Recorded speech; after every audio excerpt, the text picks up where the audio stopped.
Fourth views, चौथा विचार, बाकी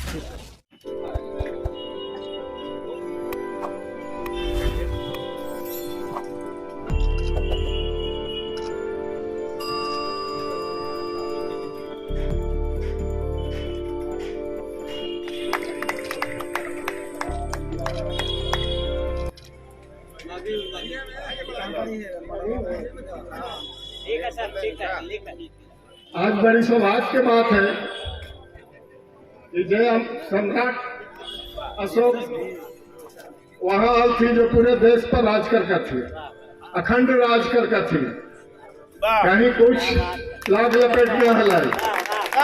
उसी तरह आज विधान परिषद में सम्राटे जी बनती विपक्ष के नेता, तो हम कामना करते हैं कि जिस तरह से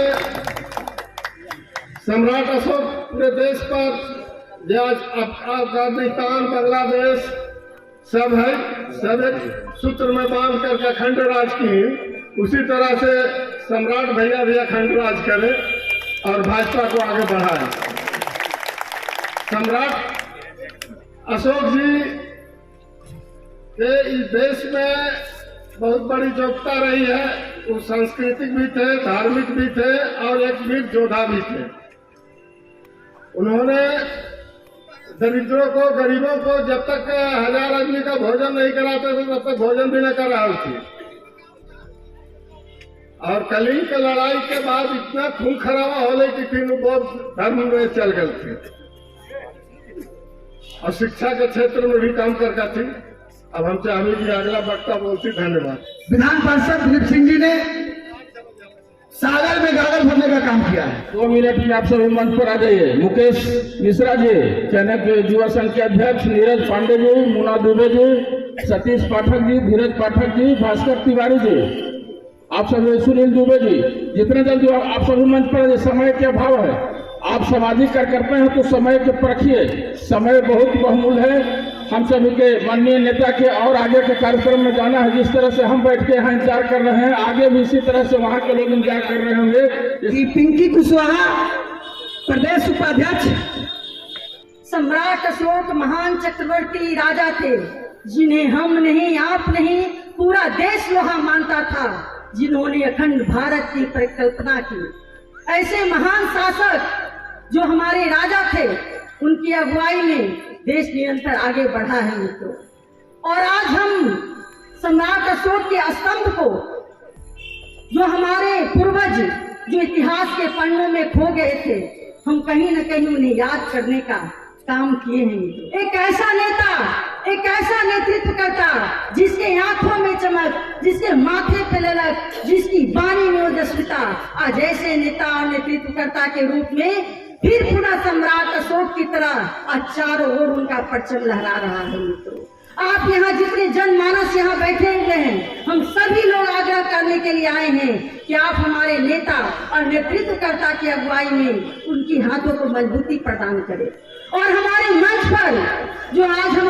पर जो सम्राट चौधरी, एक हमारे नेता जो सम्राट अशोक जो इतिहास के पन्नों पे थे, और आज एक हमारे वर्तमान में जो हमारे नेता सम्राट चौधरी जी हैं, अवधेश नारायण सिंह जी हैं, आज इनके नेतृत्व में बिहार आगे बढ़े, बिहार फिर विश्व गुरुओं की ओर अग्रसर हो, बिहार का जो हमारा चौमुखी विकास हो, और जो बिहार में जो वर्तमान में हमारी सरकार जो चल रही है, उसके चारों खाने चित करने का जो संकल्प लिया है, जो बीड़ा उठाया है, आप सभी लोग यहाँ पर बैठे हुए हमारे अभिभावकों से यह मैं आग्रह करती हूँ कि हमारे सम्राट चौधरी जी के नेतृत्व में, भारतीय जनता पार्टी के नेतृत्व में, हमारे अभिभावक अवधेश नारायण सिंह जी के नेतृत्व में, हमारे सभी लोगों के नेतृत्व में बिहार में भी परचम लहराए। इसी दृढ़ संकल्प और बुलंद इरादे के साथ हम सभी लोग आगे बढ़ते रहें। और मैं कहना चाहूंगी कि थककर ना बैठेंगे हम, थककर ना बैठेंगे हम, उड़ान अभी बाकी है,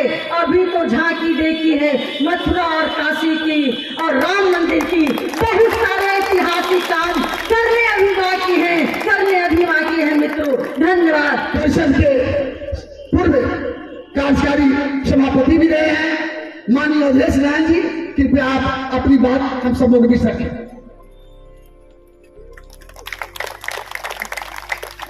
बड़ी खुशी की बात है। मैं धन्यवाद देता हूँ संजय जी को, जिन्होंने लोकप्रिय सम्राट और सम्राट ऐसे सम्राट जिनका पूरे विश्व में नाम था, जिसने युद्ध के लिए नहीं शांति को स्थापित करने के लिए हम लोगों ने उनका नाम हम लोग जानते हैं और प्रसिद्ध है।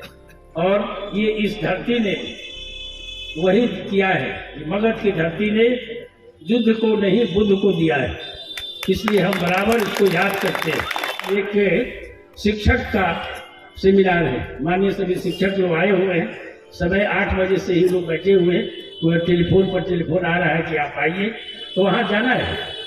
और अभी हम लोग का चुनाव भी है, तो शिक्षक लोगों को नाराज करना तो वही लोग वोटर होते हैं। इसलिए मैंने कहा कि जो इस क्षेत्र का आदमी होता है उसकी एक जिम्मेदारी होती है कि लोगों से सबसे मिलकर रहे, ऐसा लगे, सबको लगे कि हमारे बीच का आदमी है, हम कोई बाहर ही नहीं है, हमारे बीच का आदमी है। और मैं सब सम्मान मिलना चाहिए। अगर मैं सम्मान नहीं दूंगा आपको तो हमें सम्मान कभी नहीं मिल सकता है। कोई भी चीज, क्योंकि क्षेत्र के नाते एक राशि मिलती है क्षेत्र के डेवलपमेंट के लिए। यहाँ विधान आपका जो बार एसोसिएशन है उसमें बहुत काम किया मैंने, बहुत से स्कूलों कॉलेजों में भी काम किया है। और जो भी काम होगा तो ये पैसा जो मिलता है किसी जनप्रतिनिधि अपना दलान बनाने के लिए नहीं मिलता है, ये मिलता है आपके क्षेत्र में ये करने के लिए, डेवलपमेंट करने के लिए। तो मान रहे, लेकिन छोटा छोटा हो सकता है, क्योंकि एक विधायक को भी 3 करोड़ रुपया मिलता है, जिसका क्षेत्र है 2 या 3 प्रखंड, और हम लोग का भी है 8 जिला है, तो इसमें प्रसाद ही देना पड़ता है। और वैसे हम लोग मांगते हैं किसी से पैसा मांग करके, जनप्रतिनिधि चुनाव के टाइम में खास करके कुछ पैसा भी दूसरे से भी मांग कर हम लोग लाते हैं ताकि क्षेत्र का सुधार हो। लेकिन इसका ये पैसा पढ़ाई लिखाई में लगना चाहिए, स्कूल में कॉलेजों में लगना चाहिए। और मैं कहता हूँ, हो सकता है कि बुरा लगे, और उसकी दूसरी संभावना है, ये अनलोक परलोक जो भी ये नदी नाला जो बनता है वो कभी भी बन सकता है। लेकिन लड़का जो पढ़ने वाला है वो अगर उसका टाइम पढ़ने का जो उम्र खत्म हो जाएगा तो कभी भी फिर पढ़ाई नहीं हो सकती। और आजकल गरीबी दूर करने का सबसे बड़ा कोई चीज है, सबसे बड़ी चीज है वो पढ़ाई लिखाई है। जिस घर में जिसका परिवार पढ़ा लिखा होता है उस घर में गरीबी नहीं हो सकती है। पहले होता था, लोग कहते थे कि लक्ष्मी और सरस्वती में राय नहीं है, लेकिन आजकल बहुत राय हो गया है, जहां सरस्वती वही लक्ष्मी रहती है। तो आप लोगों से मेरा ये आग्रह है कि अपने बच्चों को पढ़ाइए, अपना भी पेट काट करके पढ़ाइए, ताकि वो अच्छा नागरिक बने, वो अच्छा एक विद्वान बने और कमा करके बच्चों को ये करे। एक 1400 इंजीनियर नासा में काम करते हैं इंडिया के, 1400 इंजीनियर IIT और दूसरे देश के, जिसमें 600 इंजीनियर बिहार के। नासा में सबसे बड़ी ये जो ये पढ़ाई लिखाई में किसी को कष्ट हो, जो किसी गरीबी के कारण नहीं पढ़ता हो, जरूर मदद करते हैं हम लोग और करेंगे भी। बहुत बहुत धन्यवाद। जय हिंद, जय भारत।